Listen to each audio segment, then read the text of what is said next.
મહત્વપૂર્ણ સમાચાર મળી રહ્યા છે। ગાંધીનગરમાં મહાત્મા મંદિર પહોંચ્યા છે પ્રધાનમંત્રી નરેન્દ્ર મોદી। પ્રધાનમંત્રી નરેન્દ્ર મોદી સાથે જર્મન ચાન્સેલર મર્જ પણ ત્યાં ઉપસ્થિત છે, તેમની સાથે હાજર છે। મહાત્મા મંદિરમાં દ્વિપક્ષીય વાર્તા થવાની છે, દ્વિપક્ષીય બેઠક થવા જઈ રહી છે। બંને દેશ વચ્ચે વેપાર અને રક્ષા ક્ષેત્રે કરાર થવાના છે, એમઓયુ થવાના છે। જર્મન ચાન્સેલર સાથે 25 કંપનીઓના સીઈઓની ઉપસ્થિતિ પણ મહાત્મા મંદિર ખાતે જોવા મળી રહી છે। તો આ સીધા દ્રશ્ય હજી 24 કલાકની ટીવી સ્ક્રીન પર જર્મન ચાન્સેલર અને તેમની સાથે તેમની ટીમ 25 જેટલી કંપનીઓના સીઈઓ ગાંધીનગરના મહાત્મા મંદિર ખાતે બેઠક ચાલી રહી છે અને ઘણા બધા ક્ષેત્રે વિકાસને વેગ મળશે। તો આજે જર્મન ચાન્સેલર અને પ્રધાનમંત્રી નરેન્દ્ર મોદી વચ્ચેની આ દ્વિપક્ષીય બેઠક મહાત્મા મંદિર ખાતે સંવાદદાતા હિતલ આપણી સાથે જોડાયેલા છે। હિતલ, મહત્વપૂર્ણ બેઠક આ માનવામાં આવી રહી છે, તમામે તમામ ક્ષેત્રે અત્યારે બેઠક ચાલી રહી છે, વધુ વિગતો શું છે? જી સોનલ, ચોક્કસ એવું કહી શકાય કે ભારતના પ્રધાનમંત્રી નરેન્દ્ર મોદી અને જર્મનના ચાન્સલર ફેડરિક વચ્ચે આ દ્વિપક્ષીય બેઠકનો પ્રારંભ થઈ ચૂક્યો છે। સ્વાભાવિક છે કે સમગ્ર વિશ્વની નજર આ બેઠક ઉપર મંડાયેલી છે, કારણ કે ભારત સાથે આર્થિક સહિત લશ્કરી બાબતોના પણ એક કરારો થશે એવી એક શક્યતા જોવામાં આવી રહી છે। અને ક્યાંક ને ક્યાંક જોવા જઈએ તો અમેરિકાની ટ્રેડ જે પોલિસી છે એ પોલિસી સામે ભારતે યુરોપ તરફ નજર દોડાઈ છે અને યુરોપિયન કન્ટ્રીઓ સાથે ભારત પોતાનો તાલમેલ વધારી રહી છે। એ અંતર્ગત જર્મનના ચાન્સલર ગુજરાતની મુલાકાતે આવ્યા છે। સ્વાભાવિક છે કે અત્યારે પ્રધાનમંત્રી સાથે વાતચીત તેઓ કરી રહ્યા છે અને ભારત અને જર્મન વચ્ચેના સહયોગ કેવી રીતે વધારી શકાય, વૈશ્વિક બાબતો ઉપર પોતાના વિચારો વિમર્શ કરશે।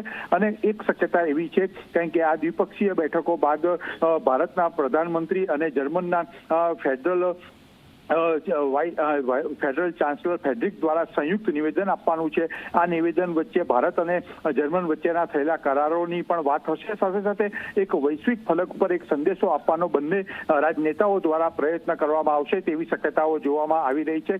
એટલે અત્યારની બેઠક ખૂબ મહત્વની છે અને સમગ્ર વિશ્વની નજર આ બેઠક ઉપર મંડાયેલી છે। જી હિતલ, આ બેઠકની શરૂઆત થઈ ચૂકી છે, આ સીધા દ્રશ્ય પણ આપણે દર્શકોને બતાવી રહ્યા છે। કયા કયા ક્ષેત્રે કરાર થઈ શકે છે, શું છે એ વિશે કોઈ માહિતી? જી ચોક્કસ એવું કહી શકાય કે આર્થિક બાબતો ના કરાર કરવામાં આવશે। ઉદ્યોગ બંને ના જે મૂડીરોકાણ છે એ મૂડીરોકાણના પરિપ્રેક્ષમાં પણ ચર્ચા વિચારણા કરવામાં આવશે। સાથે જોવા જઈએ તો ડિફેન્સ ક્ષેત્રે મોટી ડીલ થવાની શક્યતાઓ અત્યારે ધ્યાનમાં રાખવામાં આવી રહી છે। ડિફેન્સ ક્ષેત્રે પણ કરારો થશે। આ ઉપરાંત જર્મનના ચાન્સલર છે તેઓ ગુજરાતની મુલાકાત બાદ તો બેંગ્લોર સીધા જવાના છે, એટલે કે આઈટી ક્ષેત્રે પણ તેઓ બેંગ્લોરમાં ચર્ચા વિચારણા કરશે અને એના પરિપ્રેક્ષનો પાયો પણ અત્યારે મહાત્મા મંદિરમાં પ્રધાનમંત્રીની હાજરીમાં નખાશે તેવી શક્યતાઓ અત્યારે જોવામાં આવી રહી છે। જી હિતલ, જર્મન ચાન્સેલરની સાથે 25 જેટલા કંપનીઓના સીઈઓની પણ ઉપસ્થિતિ છે, એટલે કે ગુજરાતમાં એમએસએમઈ સેક્ટર, ખાસ કરીને ભારતમાં પણ એમએસએમઈ સેક્ટરમાં ઘણો બધો ફાયદો થઈ શકે એવું લાગી રહ્યું છે। જી ચોક્કસ એવું કહી શકાય કે જર્મનની પ્રતિનિધિ મંડળ આવ્યું છે। પ્રતિનિધિ મંડળમાં ત્યાંના મોટા ઉદ્યોગ ગૃહોના સીઈઓ, જે કંપનીઓના સીઈઓ છે તેઓ પણ આ બેઠકમાં હાજરી આપશે અને ભારતના ઉદ્યોગકારો સાથે પણ અને ભારત કેન્દ્ર સરકાર સાથે સીધી રીતે કયા કયા ક્ષેત્રે મૂડીરોકાણ થઈ શકે ભારતમાં અને ગુજરાતમાં એની પણ ચર્ચા વિચારણા થશે અને ભારત જર્મનીમાં કયો ડિફેન્સ સોદો કરે છે એની પર પણ નજર છે। એટલે સ્વાભાવિક છે કે અરસપરસના સંબંધો વધુ મજબૂત બને। આર્થિક બાબતો હોય, ડિફેન્સ બાબતો હોય, આ તમામ મુદ્દાઓ પર બંને ચર્ચા વિચારણા થશે અને પરિણામલક્ષી બેઠક બની રહેશે એ પ્રકારનું આયોજન કરવામાં આવ્યું છે।